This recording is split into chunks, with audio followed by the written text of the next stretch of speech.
लोगो, तुम सब अल्लाह के मोहताज हो और अल्लाह ही तो बेनियाज है, लायक हम्दो सना है।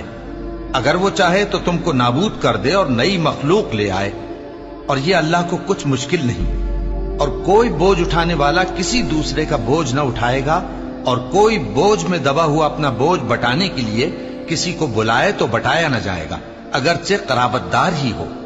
ऐ पैगंबर, तुम उन्हीं लोगों को नसीहत कर सकते हो जो बिन देखे अपने परवरदिगार से डरते और पाबंदी से नमाज अदा करते हैं। और जो शख्स संवरता है तो वो अपने ही लिए संवरता है, और सबको अल्लाह ही की तरफ लौट कर जाना है। और अंधा और आंख वाला बराबर नहीं, और न अंधेरे और न रोशनी, और न साया और न धूप, और न जिंदा और न मुर्दा लोग बराबर हो सकते हैं। अल्लाह जिसको चाहता है सुना देता है, और तुम उनको जो कब्रों में हैं सुना नहीं सकते। तुम तो सिर्फ खबरदार करने वाले हो। हमने तुमको हक के साथ खुशखबरी सुनाने वाला और डराने वाला बनाकर भेजा है, और कोई उम्मत ऐसी नहीं जिसमें कोई खबरदार करने वाला न गुजरा हो। और ए नबी, अगर ये तुम्हारी तकजीब करें तो जो लोग इनसे पहले थे वो भी तकजीब कर चुके हैं। उनके पास उनके पैगंबर निशानियां और सहीफे और रोशन किताबें ले लेकर आते रहे।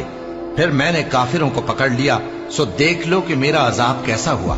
क्या तुमने नहीं देखा कि अल्लाह ने आसमान से मेंह बरसाया, फिर हमने उससे तरह तरह के रंगों के मेवे पैदा किए, और पहाड़ों में सफेद और सुर्ख रंग की घाटियां होती हैं जिनके मुख्तलिफ रंग होते हैं, और बाज काली स्याह भी होती हैं। और इंसानों और जानवरों और मवेशियों के भी कई तरह के रंग होते हैं।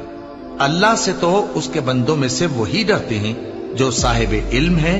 बेशक अल्लाह गालिब है, बख्शने वाला है। जो लोग अल्लाह की किताब पढ़ते और नमाज की पाबंदी करते हैं, और जो कुछ हमने उनको दिया है उसमें से पोशीदा और जाहिर खर्च करते हैं, वो उस तिजारत के फायदे के उम्मीदवार हैं जो कभी तबाह नहीं होगी, क्योंकि अल्लाह उनको पूरा पूरा बदला देगा और अपने फजल से कुछ ज्यादा भी देगा।